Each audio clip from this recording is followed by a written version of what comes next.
a TV show. Then the second day he makes a TV show. Third day makes a TV show. Fourth and fifth day continues to put it on cruise mode. So even though we're in an arena setting, he's made all 5 telecasts. And prior to coming to this event, this is really why I'm leading to this, is we bowled a tournament in Korea. He made the TV show. Bowled in Thailand. He made the TV show. He finished third down in Australia. Coming second in the all-in shootout right here. So he is bowling extremely good on a wide variety of conditions, and he doesn't care who he's bowling against. Yeah, you can't argue that he's got the hot hand right now, and he is definitely not someone that you want to have to throw the ball against right at this point in time. He is just making the finals in everything. Yes.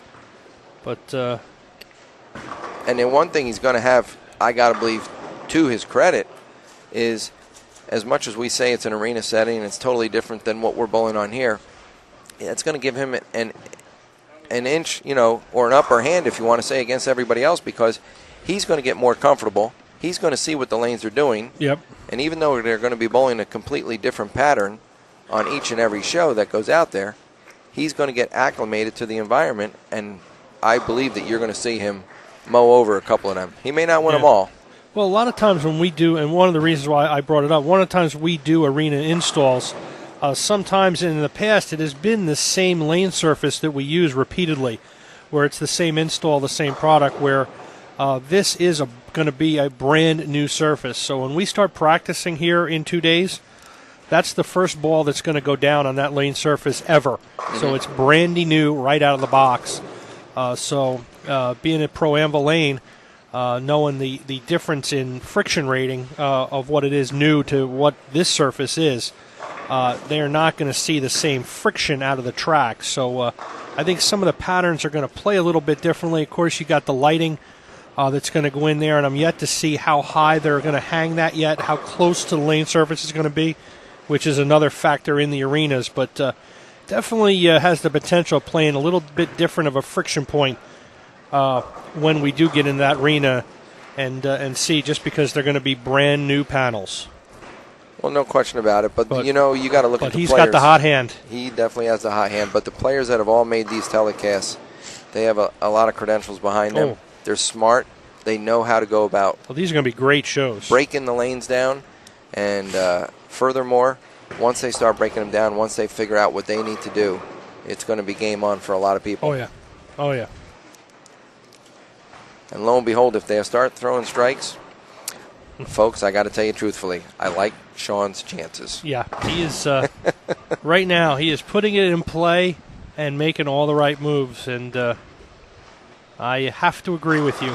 Well, if you tuned in to any part of the World Series of Bowling this past week, when you look at the greatest players in the world out here, regardless of how they throw it, what hand they throw it with, you look at one individual out averaging this field by 10 pins a game, you know what? They didn't lead the tournament. They put on a clinic. And the clinic that he put on this week, honestly, was for all of us to watch. And everybody was, because we've said all week that this is probably the greatest, field assembled that I can remember in talent in the last 10 years. So to come in and dominate in the way that he has is just very impressive. And you got to sit there and go, the best in the world, the best of the PBA, and he is just lapping the field. And it was sick. I think he even shut it down a little bit in the World Championship round, the Cashers round. He kind of like Usain Bolt does in the in the preliminary qualifying rounds for the sprints. It's just kind of like, let's just. Does he have a cruise control mode? I didn't know if he does. Yeah, fast, not fastest. But even Sean, as good as he's been bowling, and everything that's going along the way, the other thing that's I'm going to say has raised him to another notch level-wise has been our equipment that we've come out with Brunswick. Those new balls, and if anybody has been critical about what you guys had to work with, it's been me. But that Nexus and those DV8 balls are... I'm telling you, the DV8 balls, both of our Nexus lines, our Ultimax, these bowling balls are a massive damage. They literally are not Brunswick-ish. And anybody who believes that we've got the roll early and bail on the back end, we may have had that look at one time, but our balls have severely turned the corner now, and we've got great products. And just by watching what Sean did this week, he had a wide variety of bowling balls. It wasn't one ball in his hand. No. Okay, and what he was doing with all of those bowling balls, once he got to the World made the 2-8-10, yep. Parker, sorry to interrupt. That's a spare you don't see converted very often. Would you like to see that again? Let's see it again. Let's see it again, and then I'm going to tell you some unique facet I seen happen this week with the 2-8-10. Okay. That'll catch everybody's eyes.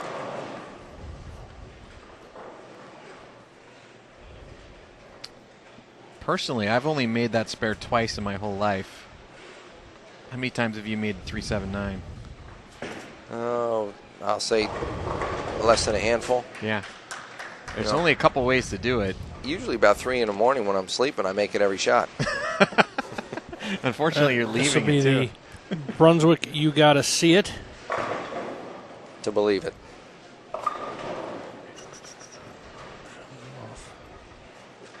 Get it as soon as Haugen goes here.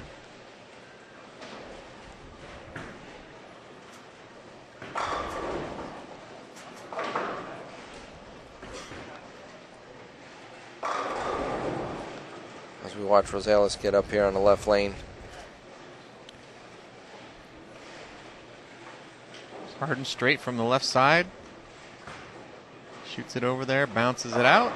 Out of the pit, and hand in the air. That was actually a big conversion in this match. Yep, that is your Brunswick gotta see it moment. Now, just to give you a little update on a funny one I seen this week, I watched Tom Hess shoot the 2-8-10, very similar to what that gentleman Rosales just did. He fires it hard and straight up the left side with his plastic ball. His ball is, well, you can tell he's a big boy. It's humming down there. He hits the 8-pin lightly on the left, slides it over clean into the 10. Unfortunately, nothing hit the 2. That's hard to do. That is I don't think I've ever seen that. That was unique. Everybody got a good chuckle out of that one. Well, this match is again coming down to the 10th this game. Abdulla possible 236. That 2-8-10 conversion. That was huge. Could be the difference in the match. Yeah. Abdulla and Falah still have the game in their hands. Yeah, but without the 2-8-10 conversion, it's match over. Now there's still life. In fact, I believe if Haugen strikes out, they will take this game and make it 2-2. Haugen can shoot 245. Falah can only shoot 225, and the first two could be a wash here. Yeah, but you can't take this other team lightly.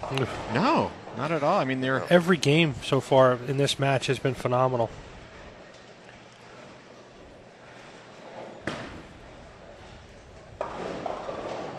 a little high. That's going to make it tougher.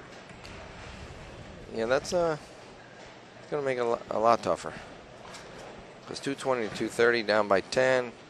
Haugen's up for the most part. Haugen 20. just needs to show up in 10th frame and get a mark. And well, we knew this one was going to go 5 from the start, uncensored. Yeah, we said that from the get-go that this one was going to go 5. So they're not proving you wrong. Every once in a while, we get lucky. Some of us just get lucky a little bit more than others. We were about 3 hours ahead on this. Sometimes, yeah. So I got a report from your partner that his wife would appreciate it if you'd pronounce his name correctly. She would like me to pronounce it correctly. Aguiar. That's how I always pronounced it. I don't know if I wasn't on. I couldn't hear when you were talking about him because I was busy doing something over there. But apparently she was requesting that he pronounce his name correctly. I don't know why. It seems to be working so far. Hey, you know what? If I'm wrong, I'm wrong. I'll be the first to admit it. And if she's listening, I am totally sorry. Because if there's one thing you don't want to do is get the misses on the wrong side of the bench. Well, that wraps up this game, and this one is going to a Game 5. Well, we will switch over to the